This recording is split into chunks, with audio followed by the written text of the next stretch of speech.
Hey guys, I have a quick haul for y'all today, and it is kind of a little bit of everything from everywhere kind of haul. So I'm just gonna get started and show you what I have, and some of them came from the thrift store, some of them came from our homeschool group free book room, and some of it came from like Goodwill places like that. So we have a few different, oh goodness, I have hair everywhere. We have a few different thrift stores I like to go to in our area. So this is what I got. I'll start with the little kid books. I got 3 of these. Mike's New Bike, Tale of the Christmas Mouse, and Puppet Show.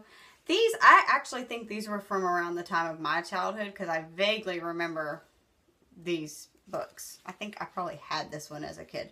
So I just thought it would be really fun for my kids to get to read something that I may have looked at. I was not a reader as a kid much, so I doubt that if I didn't have to, I didn't read it. So, or however you say that. Let's see. This is a level 2 book. It looked cute. And this is just, I love the pic. I know the kids will love the pictures of the animals. It's baby, itty bitty animals. So it's like miniature. All the little bitty creatures. I thought that was cute. Oh, and I'll let you look in these too.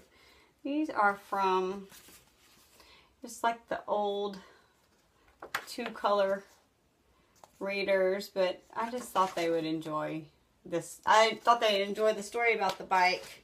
It's a cute, I read it already. It's about this little boy who's getting a bigger bike, so then he gives his tricycle to his sister because he outgrew it. So I thought that was cute. And this is what these look like. And the little mouse book. I'm revealing my age. I am about to turn 40, guys. So, and I got this one. This is, I don't know what level this is, but it's called a planet reader for some reason, but it tells all about sharks, and my kids love animal stories. This is a Christmas story, which I love, and it doesn't have the flaps, some of them, but I'm okay with that, and my kids will be too. I love to pull out theme books like this. So Christmas time, we have a lot of favorite books that we read, and so this just tells the Christmas story. They especially loved this one where she's putting baby Jesus down in the hay. So they have a habit of finding, I left this stack out so I could do a haul video, and they love to find what I've gotten and look through it all. So they've already looked through much of this and had their way with it. So this was another one, Where a Spot, and it has most of the flaps in it. So, and Evangeline told me, you read this part and I'll read this part. So, sure, we already read that one a few times. This is Fables, which I thought would be good to read. Always have, oh, that's an interesting page. Like has one story per page and a little illustration. They like me to read to them like after we eat dinner sometimes. Okay, this I actually got off of Amazon. I think I got one from Amazon, one from eBay. And this is actually like grammar, and it is old, I know, but I just thought my kids would really like the little characters that they have to illustrate the parts of speech. It's the building sentences with the Humpties. And it has like the noun, this is the verb, and it teaches them how to diagram sentences. This is actually the 2nd level one. And this is the, well, I don't have the 1st level one in here. Actually, the lady who sent it to me sent me 2 because she realized one was missing pages. And they look different, but it's the same thing. So we're just going to see how they like that. The earlier one, I don't know why it's not in here. No telling where it went. But it actually has like a bunch of different little characters, and you cut them out and they put them down to label the parts of the speech and the sentences. I thought they would like that. Little hands-on way to do it. This is actually similar to what we've been supplementing reading with. It's like, this is a 1st grade, 5th part, I don't know, they're in 1.1. This is a 1.5 book. And we actually have the 1.5 book. It's probably like an earlier book, an earlier edition or whatever.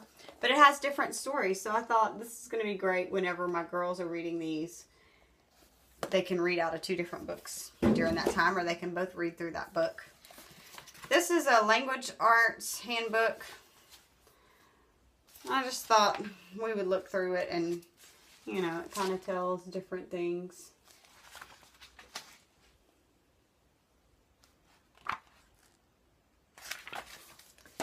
This is a dry erase for cursive. We are going to do cursive this coming year in 2nd grade. So, it'll be good for a little practice. Then I got Exploring God's Creation. This is a Christian Liberty book, and it's kind of, this one, I think is a lot of experiments. And just, yeah, it's a lot of experiments. So I thought this would be good to refer to if we need some hands-on stuff during science. And I don't know if I've decided what we're doing for science next year. So this actually is a reading thing that kind of goes along with the other book I showed you. But it's like activities to do. It's actually a different part of the curriculum. But I just thought it might be something we can use. This was free, so hey.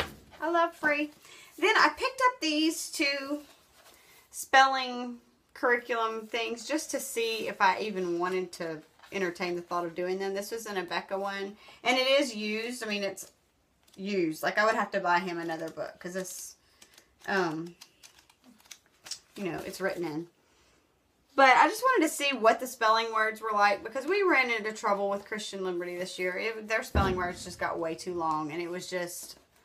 was not working for us. Not that my child is not capable of it. It's just, it wasn't his style somehow. And I just didn't really feel like he was learning what he needed to. So, this is another one. This is just, it's like a teacher's manual. But I just really picked it up to see what it was like what the student part was like and what the words were like. I don't even know what. Yeah, this is grade 2 also. So I just wanted to see what they're doing and compare. We've since switched to all about spelling, so I didn't know that you even wanted to know that. Okay, these are some more hands-on things. I got this from, I think, Dollar Tree. It's like the little, it's a matching game, and you have like, I think it's a matching game. I don't even know. Just cards. Then I've got these. I was so excited because I already have one of the little plastic clocks from this Judy plastic clocks, but these are like the old-timey ones where they can move both hands. Ours, you rotate one and the other one moves. But this, oh, yeah, this one you have to actually operate both. And my girls were so excited. They were like, clocks for us? So yes, there were 2. Happen to need 2. So that was good.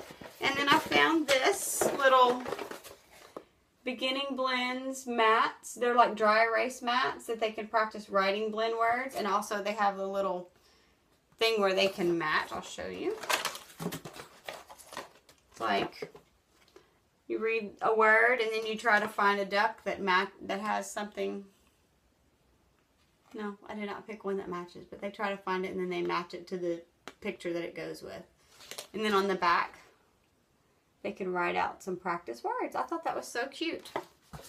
Very good little game. And then I picked up, and you might have seen these if you've been watching some of our videos, our Week in the Life videos. I got a bunch of the addition and subtraction flashcards, and I love these because they're just big, and I love that they have one problem, and it's on the front. The answer's on the back. That's the way I like them. So I can hold it, you know, and then show them the answer. It's like self-checking. I really like that. And I like that they can use them themselves and it's self-checking. And I got these stickers. It's like a bunch. These were free. Free. I love free. So were the flashcards. And I don't know that I would need these many, but if I ever would need them for like a co-op class, I don't think I would ever teach a math class because I'm horrible at math. But at this level, I can count to 30, so that. And then I picked up these, and I couldn't remember if I had any or not. I found out I do at home. But I found a tip from the Teacher Tipster YouTube channel. He is awesome and has some great ideas.